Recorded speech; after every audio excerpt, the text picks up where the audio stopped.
I was visited by angels this week, some taking physical form and some in heavenly form. My name is Jess Howe, and this is the Because He Remembers Me podcast.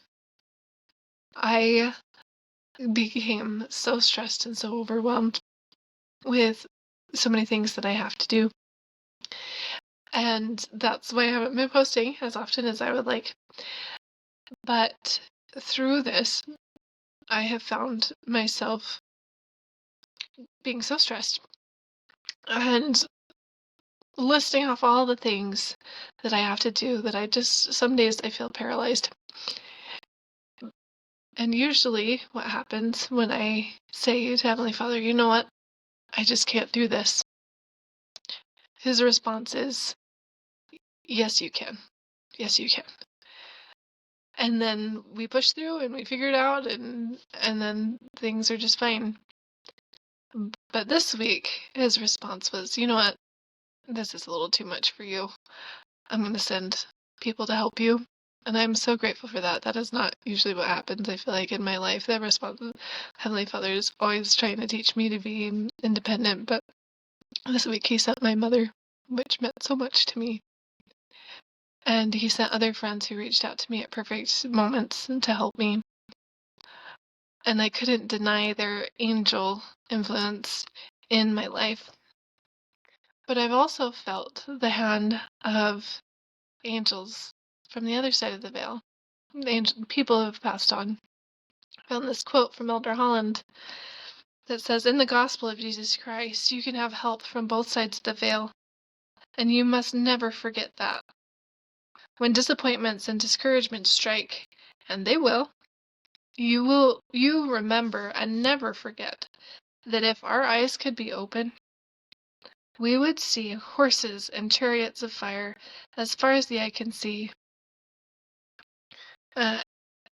riding at reckless speed to come to our protection. They will always be there, these armies of heaven, in defense of Abraham's seed. I love the thought that as I'm trying some new things in my life, that maybe my pioneer ancestors are here saying, yeah, we know what it's like to do hard things, to do them for Jesus Christ, and to do something that other people aren't doing. We'll lend you some of our courage. I love the idea that on days that I'm struggling to be patient and kind with my children, that my grandma Dulcie, who was endlessly patient with children, comes and whispers into my ears different ideas of how I can handle situations. I love the idea that there are angels protecting my children, which I have seen evidence of, because sometimes I don't know how my 3 rowdy boys survive. They're not always gentle.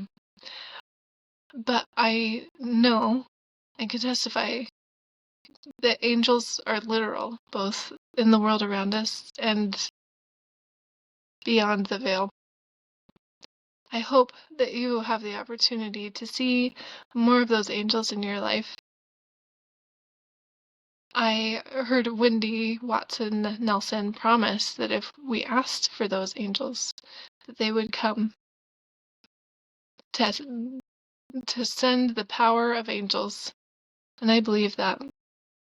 I've seen the power of his hand in my life today, and this time it was through other people. I hope that you find those opportunities to see them as well.